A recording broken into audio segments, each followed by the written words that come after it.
Hello everyone, welcome back to our channel. আজকের ভিডিওটা ভীষণ স্পেশাল, কারণ আজকের ভিডিওতে আমরা ঘুরে দেখব 700-800 খ্রিস্টাব্দের পুরনো শহর শিরপুর। তবে একটা কথা বলে রাখি, জায়গাটা আমরা দুটো আলাদা আলাদা দিনে এবং আলাদা আলাদা মানুষের সঙ্গে ঘুরেছি এবং দুদিনই ভীষণ ভালো লেগেছে। তবে আপনাদের যাতে রিপিটেটিভ না লাগে সেজন্য চেষ্টা করেছি দুদিনের ভিডিওকে মার্চ করার। প্রথম দিন আমরা শিরপুর এসেছি আমরা যে বাড়িতে থাকি সেই বাড়ির আঙ্কেল আন্টির সঙ্গে, এবং এসে তো আমি পুরোই অবাক, কারণ এখানে চলছে পিকনিক। আন্টির বাপের বাড়ির লোকজন সবাই মিলে এই পিকনিকের আয়োজন করেছিল এবং আমরা তো ছত্তিশগড়ি খাবার দাবার ভীষণ মজা করে খেলাম। সব রান্নাই দারুণ ছিল এবং তার মধ্যে স্পেশাল ছিল পালক পনিরটা। তবে একটা কথা বলতেই হবে, ওনারা সবাই খুব মিশুকে ছিল। আমি তো পোলাও বানানোর রেসিপিটাও শিখে নিলাম ওনাদের কাছে। क्या बना रहे हो आप? पूरी बना रही हूँ। शिरपुर आए हैं घूमने के लिए, हम लोग पिकनिक मनाने के लिए। बढ़िया पूरी। সবাই মিলে রান্না বান্না ও খাওয়া দাওয়ার পর আমরা বেরিয়েছিলাম শিরপুর ঘুরতে। কিন্তু শিরপুর ঘোরার আগে চলুন শুরু থেকে শুরু করা যাক, কারণ এবার আমাদের সঙ্গে থাকবে আরো দুজন স্পেশাল মানুষ। 3 weeks later. Good morning everyone, আবার একটা নতুন ব্লগ নিয়ে চলে এসেছি। আজকে আমরা ঘুরতে যাব শিরপুর। এখন বাজছে 9:35। আমরা বেরোতাম 9:30 না 9টার দিকে, কিন্তু এই যে মেকআপ কিট দেখতে পাচ্ছেন এত পড়ে আছে, এই যে এতক্ষণে রেডি হয়েছে আর ইনি এতক্ষণ খেতে বসেছেন। তো ঘড়ির কাঁটায় এখন 9:35, সেই জন্য জানি না কখন বেরোনো হবে। গাড়ি আমাদের চলে এসেছে আর আমরা এখন ওয়েট করছি এদের কাণ্ড কারখানা শেষ হওয়ার। ইয়েস, হ্যাঁ এভরিওয়ান, এখন বাজে 10টা এবং আমরা বেরিয়ে গেছি শিরপুরের উদ্দেশ্যে সবাই মিলে। তো জার্নিটা কেমন হয় দেখার জন্য সাথেই থাকো, খুব এক্সাইটিং হবে আশা করছি। এই যে মা সামনে পাশে বসে আছে আর বাবা সামনে বসে আছে। তো এখন আমরা যাচ্ছি শিরপুরের উদ্দেশ্যে, দেখতে থাকো। তো আমরা এখন এসে গেছি শিরপুরে। এখন আমরা লক্ষ্মণ মন্দিরে আছি। এসেই আমার শরীর খারাপ হয়ে গেছিল, এখন একটু ঠিক আছে। মানে গাড়িতে উঠলে এরকম হয় আমার বমি পাওয়া, কিন্তু আজকে মানে গাড়ি থেকে নেমেই হঠাৎ করে হলো, আগে কিছু বুঝতে পারিনি, হঠাৎ করে বমি পেয়ে গেছে। আর বমিটা না করা পর্যন্ত ঠিক হয় না। যাই হোক, সেসব কথা বাদ দেয়। এই জায়গাটা খুবই সুন্দর, অনেক পুরনো একটা জায়গা। এই যে সামনে ওরা যাচ্ছে, কিন্তু টিকিট আমার কাছে আছে, টিকিট ছাড়া ওদেরকে ঢুকতে দেবে না। যাই হোক, লেটস গো।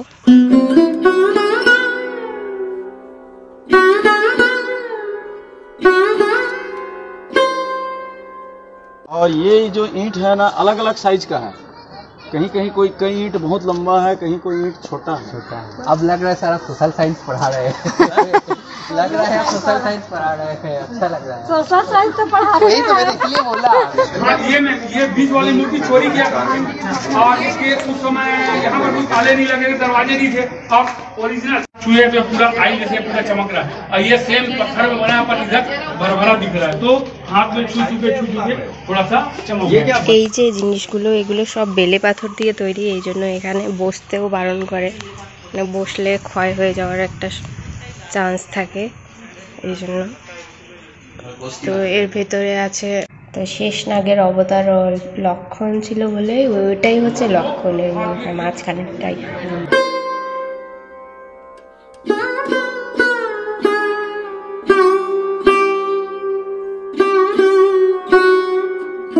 এই মন্দিরের পরিসরেই মিউজিয়াম রয়েছে, যেখানে প্রত্নতাত্ত্বিক অনেক নিদর্শন, মূর্তি এসব কিছু রাখা রয়েছে, সংগ্রহালয়। তো সেগুলো এখন আমরা দেখে নিচ্ছি। এখানে হজটা মনে হচ্ছে হচ্ছে প্রতিদিনই হচ্ছে একদম, কারণ এটা অনেক বড় রুম আর পুরো খালি।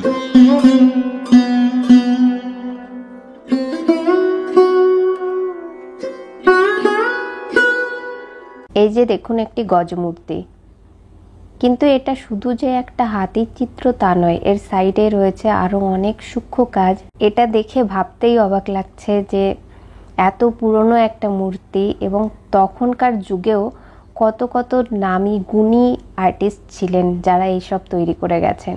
800-900 খ্রিস্টাব্দে। হ্যাঁ, এই শিবলিঙ্গটা হচ্ছে 800 শতাব্দীর তৈরি শিবলিঙ্গ, আর এটা হচ্ছে ওইটাও 800 শতাব্দীতে তৈরি শিবলিঙ্গ, এটা হচ্ছে 700 শতাব্দীতে তৈরি শিবলিঙ্গ। সব থেকে পুরনো। এটা হচ্ছে মহিষাসুর মর্দিনী। এই শিবলিঙ্গটা অনেক পুরনো, 900 শতাব্দীতে তৈরি এই শিবলিঙ্গটা। এই হচ্ছে মন্দির, আর এখানে চলছে ফটোশুট, আর এই দিকটাতে রয়েছে সেই মিউজিয়াম। আমরা এখন লক্ষণ মন্দির ঘুরে নিয়েছি এবং এর মিউজিয়ামগুলোও ঘোরা হয়ে গেছে। এবার আমরা রাম মন্দির যাব এবং এখানে আরও অনেকগুলো প্রায় 16টার মতো প্রত্নতাত্ত্বিক নিদর্শন আছে, বৌদ্ধ বিহার আছে, শিব মন্দির আছে, তো সেগুলো সবই আমরা ঘুরবো।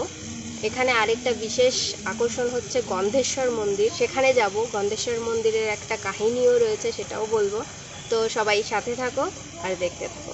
এখন আমরা আছি তিওয়ারদেব বিহারে। এটা হচ্ছে একটা বৌদ্ধ বিহার। শিরপুর গোষ্ঠীর স্মৃতিস্তম্ভের ঠিক মাঝখানে অবস্থিত তিওয়ারদেব বুদ্ধ মহাবিহার। এটি খ্রিস্টীয় 6ষ্ঠ-7ম শতাব্দীতে শ্রীপুরের বা শিরপুরের প্রাচীন রাজধানীতে একটি বড় শিক্ষা ও ধ্যান কেন্দ্র ছিল বলে মনে করা হয়। প্রাচীন ধ্বংসাবশেষের এই বিশাল কমপ্লেক্স ভগবান বুদ্ধের জীবনের একটি মূর্তি, বিভিন্ন বাসস্থান ও কক্ষ, পাথরের ধাপ এবং বিশ্রামের জায়গা রয়েছে। পাথরের ভাস্কর্য এবং মূর্তিগুলো সত্যিই চমৎকার। এটির গঠন কাঠামোর মধ্যে সূক্ষ্ম পাথরের কাজের সাথে বিশ্ব ঐতিহ্যবাহী স্থান অজন্তার গুহাগুলির সাথে একটি অদ্ভুত সাদৃশ্য রয়েছে। কমপ্লেক্সে অনেক ছোট বড় প্রাচীন স্তূপ রয়েছে। কথিত আছে খননকালে প্রত্নতত্ত্ব বিভাগ খাঁটি সোনার তৈরি ভগবান বুদ্ধের অসংখ্য মূর্তি উদ্ধার করে এখান থেকে। এখন দেখতে পাচ্ছেন আমার পেছনে যেটা রয়েছে ওটা বুদ্ধদেবের মূর্তি রয়েছে। এদিকে এইগুলো সব ঘর ছিল আগেকার দিনে, যারা বৌদ্ধ প্রিস্ট যারা ছিল, এগুলো সব একটা ঘর, ছোট ছোট ছোট ছোট ঘর, শয়নকক্ষ। এইগুলো ছিল আগে, জল ছিল, এগুলো সব স্নানাগারের জন্য ব্যবহার হতো। এখন এগুলো সব অতীত হয়ে গেছে, এখন সব নিদর্শন, প্রাচীন নিদর্শন। আরও কয়েক বছর যে থাকবে তার কোনো গ্যারেন্টি নেই, কিন্তু যতদিন আছে ততদিন এগুলো পুরনো ঐতিহ্য বহন করছে। বর্তমানে কমপ্লেক্সটি প্রত্নতত্ত্ব বিভাগ এবং ছত্তিশগড়ের রাজ্য পর্যটন বোর্ড দ্বারা রক্ষণাবেক্ষণ করা হচ্ছে। এই প্রতিষ্ঠানটি ভ্রমণের জন্য অবশ্যই আপনাকে দিনের বেলাতে আসতে হবে, কারণ এটি সূর্যোদয় থেকে সূর্যাস্ত পর্যন্তই খোলা থাকে। এখন আমরা যে জায়গাটায় যাচ্ছি সেটার নাম হচ্ছে রাজমহল। এরকম তো রাস্তা দেখা যাচ্ছে, দেখা যাক কি বেরো হয়। কাঁচ আছে দেখো, তো রাস্তা দেখে তো মনে হচ্ছে কিছু না কিছু রয়েছে। হ্যাঁ, এইদিকে মনে হচ্ছে নদী, মহানন্দা নদী। এইদিকে মনে হচ্ছে, বাঁদিকে একটু দেখাও। নদী এখন শুকিয়ে পুরো বালি চলে এসেছে, আর সেখানে সব চাষবাস করেছে। মহানন্দা না হয় মহানদী। এটা শিলির মতো। তো এবার আমরা সবাই উপরে যাচ্ছি। এর গেট ফেট কোথায় কিছু দেখা তো যাচ্ছে না। ওই পাশ দিয়ে নয় তো গেট, এই যে ওই লোকজন তো দেখা যাচ্ছে। ওই দেখো ওইখানে, ওরা তো মনে হচ্ছে পেছন দিকটাতে চলে এসছে।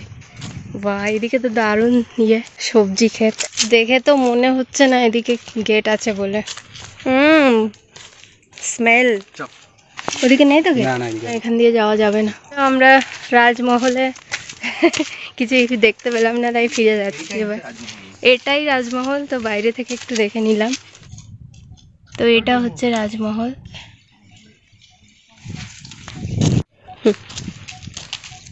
দেখো কারা, হ্যালো। এদিকে দুটো ব্ল্যাক বয়েজ, বাই। দারুণ লাগছে এই জায়গাটা না? খুব বিরোধ জল হয়ে যায় আবার নতুন। হ্যাঁ, এই নদী তো, ওই যে নদী যখন বর্ষাকাল তখন পুরো এই পর্যন্ত মনে হয় জল চলে আসে। আমরা এখন যেখানে দাঁড়িয়ে আছি এটি একটি মন্দির, এর নাম সুরঙ্গ টিলা। 2005-06 সালে খননের মাধ্যমে এই মন্দিরটির উন্মোচন হয়। মন্দির চত্বরটি একটি বিস্তীর্ণ এলাকা জুড়ে রয়েছে এবং মনে করা হয় এই মন্দিরের প্রবেশদ্বার মন্দিরের কাছে যে প্রবাহিত নদী রয়েছে সেখানে তৈরি করা হয়েছিল। চুনাপাথরে তৈরি এই টিলাটির মোট 37টি ধাপ রয়েছে, যেগুলো খ্রিস্টীয় 12 শতকের দিকে ভূমিকম্পে ক্ষতিগ্রস্ত হয়েছিল বলে মনে করা হয়। এই জন্যই এটি কিছুটা ধসে গেছে। শুনেছি কিছু বছর আগেও মন্দিরের উপরে ওঠা যেত, যেটা ভবনটি সংরক্ষণের স্বার্থে বন্ধ করে দেওয়া হয়েছে। এটা আবার নতুন করে বানাচ্ছে মনে হচ্ছে। কারিয়া প্রগতি পর হ্যাঁ, আগে জানা মানা হ্যাঁ। কি পাথর এগুলো? চুনা পাথর মনে হচ্ছে, যে পাথর দিয়ে সিমেন্ট তৈরি হয় না, সেই পাথর। ভালো দেখতে, এটা রংটা বেশ ভালো। ঠিকঠাকভাবে সংরক্ষণ করতে পারলে ঠিক আছে। খ্রিস্টীয় 7ম শতাব্দীতে মহাশিবগুপ্ত বালার্জুন দ্বারা নির্মিত হয়েছিল এই মন্দিরটি। পঞ্চায়তন শৈলীতে নির্মিত এই মন্দিরের কেন্দ্রে মূল মন্দির এবং কোণে 4টি মন্দির রয়েছে। মূল মন্দিরে 5টি গর্ভগৃহ রয়েছে, যার মধ্যে 4টিতে পূজার জন্য যথাক্রমে সাদা, লাল, হলুদ এবং কালো রঙের 4টি ভিন্ন ধরনের শিবলিঙ্গ এবং অবশিষ্ট একটি গর্ভগৃহে একটি গণেশ মূর্তি রয়েছে। কেমন লাগছে এসে হাঁটতে হাঁটতে? বলে খুবই ভালো লাগছে। আবার হ্যাঁ, আবার পুরনো দিনের ইতিহাসের নিদর্শনগুলো দেখতে পাচ্ছি। এরপরে সেই মন্দিরটায় যাব, শিব মন্দির গন্ধেশ্বর। ছোটবেলায় সেই ইতিহাসের কথাগুলো আবার মনে পড়ছে, স্মৃতিগুলো কত কত পুরনো সব বইয়ে পড়া, বইয়ে দেখা, আর এটা সরাসরি বাস্তবে সচোখে দেখতে পাচ্ছি এবং হাত দিয়ে স্পর্শ করতে পাচ্ছি, এর জন্য আরো ভালো লাগছে। এটা অনেক সুন্দর একটা মন্দির, এখানে দেখতে পাচ্ছি সুন্দর নকশা।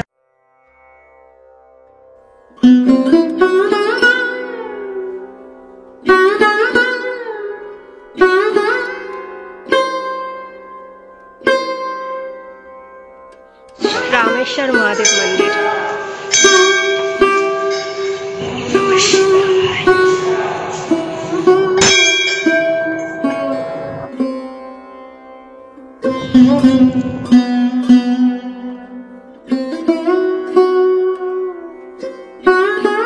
राधा कृष्ण मंदिर।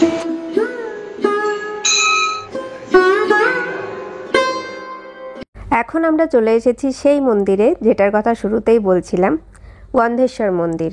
1400 বছরের পুরনো এই মন্দিরে রয়েছে নিজস্ব ইতিহাস এবং মান্যতা। এই গাছটিকে দেখে বুঝতে পারবেন কত মানুষ নিজেদের ইচ্ছে পূরণের জন্য মানত করে এই মন্দিরে। চলুন ভেতরে যাই এবং জেনে নেই কেন এই মন্দিরের নাম গন্ধেশ্বর।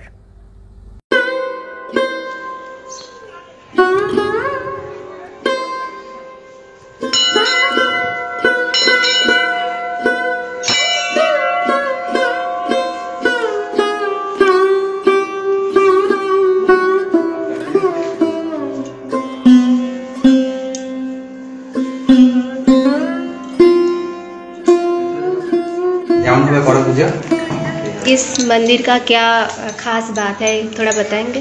ये गंधेश्वर महादेव मंदिर है, स्वयंभू है, और यह मंदिर 1400 साल पुराना मंदिर है। 1400 साल पुराना। ये शिव जी का गंधेश्वर नाम इसलिए पड़ा कि शिव जी से 2 प्रकार के सुगंध मिलते हैं, चंदन और तुलसी। শিব থেকে 2 ধরনের গন্ধ বের হয়, একটা 2 ধরনের গন্ধ বের হয়, একটা চন্দন আর একটা তুলসী, সেই জন্যের নাম হচ্ছে গন্ধেশ্বর মন্দির। তো এটা হচ্ছে গন্ধেশ্বর মন্দির, যেটা বলছিলাম কাহিনী। এই মন্দিরের যে শিবলিঙ্গ, এখান থেকে সুগন্ধ বের হয় চন্দন এবং তুলসীর, এই জন্যই এর নাম পড়েছে গন্ধেশ্বর। এই মন্দিরটি মহানদীর তীরে অবস্থিত। এখন শুকনো মাঠ মনে হলেও বর্ষাকালে এটাই হয়ে যায় খরস্রোতা। এই গন্ধেশ্বরের পাশেই রয়েছে আরও একটি মন্দির, যেটা আসলে একটি গুহার মতন। আসুন যাওয়ার আগে সেটাও দেখে আসা যাক। এই মন্দিরটির 2টো ভাগ। সবার প্রথমে ঢুকেই চোখে পড়ল রাধাকৃষ্ণের মন্দির এবং গুহার ভেতরে গিয়ে দেখা মিলল জগন্নাথ, বলরাম এবং সুভদ্রার সঙ্গে। আস্তে আস্তে ঠোকা লাগবে, আস্তে দেখো মাথায় ঠোকা কেন। এরপরেই আমরা শিবপুর থেকে বেরিয়ে যাব। অনেক খিদে পেয়ে গেছে, আগে খাবার খুঁজতে হবে। তারপরে আরও কিছু প্ল্যান রয়েছে, তো চলতে হ্যাঁ और देखते हैं क्या होता है। পুরো তোমার চুলের মতন। আমরা এখন একটা রেস্টুরেন্টে চলে এসেছি। আমাদের চোখ মুখের অবস্থা দেখে বুঝতে পারবেন কতটা ক্লান্ত সবাই। শেষ হয়ে গেল, এখন মনে পড়েছে ভিডিও করার কথা। এই যে একজন এখনো খাচ্ছে। খাবারের মধ্যে আমরা 2জন বিরিয়ানি নিয়েছিলাম এবং বাবু আর মা 1 থালি নিয়েছিল। এতটাই সবাই খেতে ব্যস্ত হয়ে গেছিলাম যে রেকর্ড করার কথাই ভুলে গেছি। যাই হোক, খাবার কিন্তু দারুণ টেস্টি ছিল। তো আমরা এখন ফেরত চলেছি পালাডির উদ্দেশ্যে। আমাদের দুপুরের লাঞ্চ হয়ে গেছে। আমাদের প্ল্যান ছিল আমরা ডিরেক্টলি ধাম খাবো, ইসলাম চক দেখবো, কিন্তু একটু জার্নি বেশি হয়ে যাওয়ার টায়ার্ড নিয়ে চলে এসেছে খাওয়ার মধ্যে, তো একটু টায়ার্ড হয়ে গেছে। তো সে কারণে আমরা ডিসাইড করলাম যে এবারের মতন আর জয়স্তম্ভ চক যাচ্ছি না। খাওয়া দাওয়া শেষ করে আমরা এখন ফিরে চলেছি পালাডির উদ্দেশ্যে। খাবারটা ভালো ছিল, লাস্টে মানে খাবারটা খেলাম, খাবারটা বেশ ভালো ছিল।